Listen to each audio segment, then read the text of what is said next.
ৰং আৰু নতুনত্ব বসন্তই আদৰি আনে অসমীয়াৰ অতি হেঁপাহৰ ৰঙালী বিহু বা বহাগ বিহু। কত ফুলেৰে যে জাতিষ্কাৰ উঠে প্ৰকৃতি, কুলি চৰাইৰ কু কু মাত, কেতেকী চৰাইৰ মই কেতেকী অসমীয়া মাতত প্ৰাণ পাই উঠে অসমীয়াৰ মন। উলাহেৰে মন নধৰা হয়। কপৌ ফুল, ভাটৌ ফুল, কেতেকী ফুল আদিৰে আগমন হয় বহাগ বিহু। চ'ত মাহৰ সংক্ৰান্তিৰ পৰা 7 দিন ধৰি এই বিহু পালন কৰা হয় বাবে ইয়াক সাত বিহু বুলিও জনা যায়। বহাগ বিহুৰ প্ৰথম দিনা গৰু বিহু পালন কৰা হয়। ৰাতিপুৱাই গৰুক মাহ হালধি সানি গা ধুৱায়।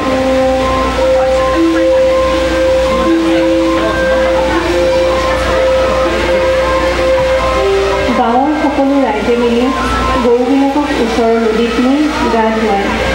গৰুৰ কুশল মংগল কামনা কৰি তৈয়াৰ কৰা হয় গৰুলৈ চাট। লাও, বেঙেনা, কেৰেলা, থেকেৰা আদিৰে প্ৰস্তুত কৰা হয় গৰুৰ চাট। গৰুক গা ধুৱাওঁতে গায় দীঘলতিৰ দীঘল পাত, গৰু কোবাও জাক জাক, লাও খোৱা, বেঙেনা খা, বছৰে বছৰে বাঢ়ি যা, মাৰ সৰু বাপেৰ সৰু, তই হবি বৰ বৰ সৰু। গৰু বিহুৰ দিনা ৰাতি বিভিন্ন ধৰণৰ পিঠা পনা বনোৱাৰ নিয়ম আছে।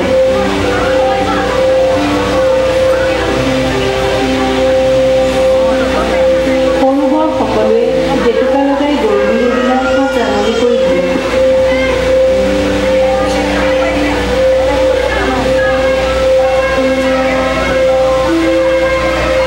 গৰু বিহুৰ ৰাতি 100 এবিধ শাক খোৱাৰ নিয়ম পালন কৰা হয়। পিছদিনা অৰ্থাৎ এই বহাগৰ দিনা পালন কৰা হয় মানুহ বিহু। মানুহ বিহুৰ ৰাতিপুৱাই মাহ হালধিৰে গা ধুই নতুন কাপোৰ পিন্ধায়। ৰাতিপুৱা জলপান গ্ৰহণ কৰি মানুহ বিহুৰ দিনা অনুজসকলে অগ্ৰজসকলক তথা বয়োজ্যেষ্ঠসকলক সেৱা কৰি আশীৰ্বাদ লয়। ইজনে সিজনক উপহাৰ হিচাপে বিহুৱান দি আশীৰ্বাদ তথা মৰম যাচে। বহাগ বিহুৰ অবিচ্ছেদ্য অংগ হৈছে হুঁচৰি। হুঁচৰিয়ে চ'ত আমি বিহু মাৰো য'ত, দেহিয়ৰ দুবৰি নগজে তোৰ।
কাতি বিহু তিনি বিহুৰ অন্যতম বিহু, যাক পালন কৰা হয় আহিন আৰু কাতি মাহৰ সংক্ৰান্তিৰ দিনা।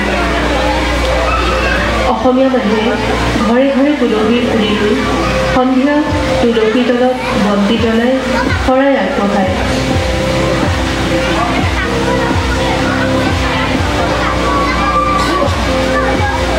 তেওঁলোকে প্ৰাৰ্থনা কৰোঁতে গায়, তুলসীৰ তলে মৃগপহু চৰে, তাকে দেখি ৰামচন্দ্ৰই হৰধনু ধৰে।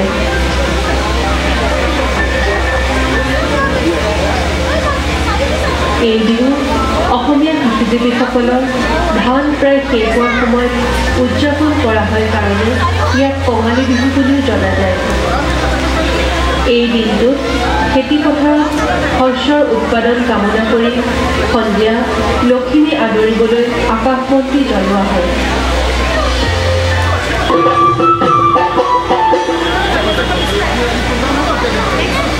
উৎসৱ ভোগালী বিহু। এই বিহু খেতি সামৰাৰ পিছত পুহ আৰু মাঘ মাহৰ সংক্ৰান্তিৰ দিনা পালন কৰা হয়। ঘৰে ঘৰে ঢেঁকীৰ শব্দতে এই ভোগালীৰ আয়োজন চলে। মাঘ বিহুৰ আগদিনা উৰুকা পালন কৰা হয়। উৰুকাৰ ৰাতিপুৱা বিল, নদী বা পুখুৰীত একে গাঁৱৰ বা চুবুৰীত ৰাইজে মিলি সমূহীয়াকৈ মাছ ধৰে।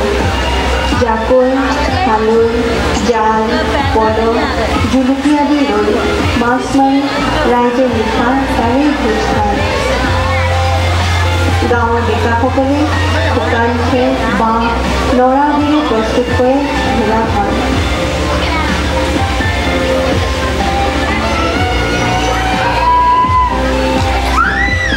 ভোগালীত কিমান যে পিঠাৰ সম্ভাৰ। উৰুকাৰ নিশাতে তিল পিঠা, নাৰিকল পিঠা, ঘিলা পিঠা, সুতুলি পিঠা, তেল পিঠা আদি প্ৰস্তুত কৰে গাঁৱৰ জীয়ৰী বোৱাৰীয়ে।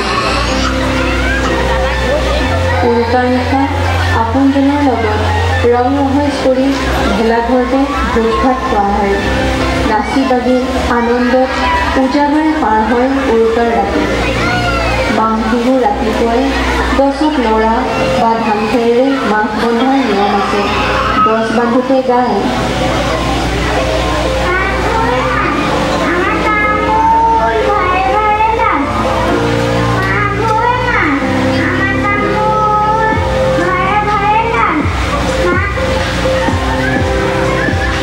গা পা ধুই ভেলাঘৰ তথা মেজিত অগ্নিসংযোগ কৰে। মেজিৰ আগত সকলোৱে আশীৰ্বাদ লয়।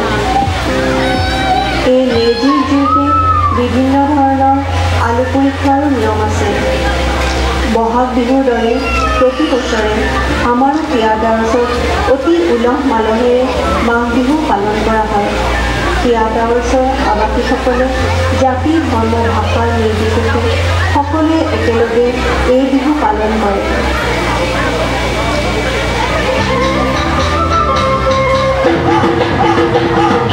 মাঘৰ বিহু আহিল, মইনা মাঘৰ বিহু আহিল, মেজিৰ জুয়ো জ্বলিল, মইনা মেজিৰ জুয়ো জ্বলিল।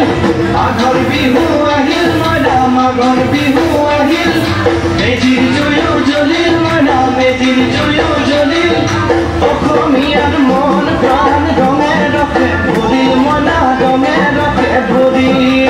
অসমীয়াৰ মন প্ৰাণ ৰঙে ৰখে ভৰিল, মইনা ৰঙে ৰখে ভৰিল।